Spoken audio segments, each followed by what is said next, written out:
தமிழக வெற்றி கழகத்தோட இந்த மதுரை மாநாட்டுல தொண்டர்கள் எல்லாருமே இந்த ஒரு விஷயத்துக்காக தான் ரொம்ப ஆவலோட இருக்காங்க. வாங்க என்னன்றத பார்க்கலாம். வீடியோ பார்க்கிறதுக்கு முன்னாடி தளபதிக்காக அண்ணி நம்பி எழுதிய கலியுக தீர்ப்பு கதையோட 20வது பார்ட் கூலி ஹைப்பால போட முடியாம போச்சு. இப்ப மாநாடு ஹைப் வந்ததுனால டேட் தள்ளி போயிருக்குது. சோ நெக்ஸ்ட் வீக்ல இருந்தே கண்டினியூ பண்ணிக்கலாம். சீரியஸ்லி சாரி கைஸ், அண்ட் இவ்வளவு நாளா பொறுத்துட்டு இருக்கீங்க, அதுக்கு உண்மையிலேயே thank you all. First of all Coolie ஹைப்பால இந்த மாநாடு ஹைப் குறைஞ்சி இப்ப இந்த 2 நாள்ல ஹைப்போட உச்சத்துல இருக்குங்க இந்த மதுரை மாநாடு. சோசியல் மீடியா ட்ரெண்டிங்ல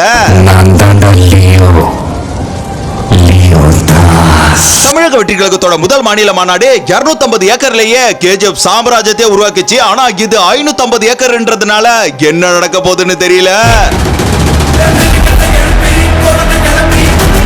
கேட்டர்ஸ் எல்லாம் கதறியே சாக போறாங்க. உண்மையிலேயே வேக்கத்தக்க மாநாடா கண்டிப்பா இந்த மதுரை மாநாடு 100% என்ன 1000% இருக்குங்க. மதுரைக்கு பேர் போன திருவிழா அப்படின்னா கண்டிப்பா அது அழகர் திருவிழா தான். அதனால தமிழக வெற்றி கழகத்தின் இந்த மாபெரும் திருவிழாவுல அழகர் பாட்ட தளபதி என்ட்ரிய போக்குறதுக்காக பல பேரும் ஆவலோட இருக்காங்க.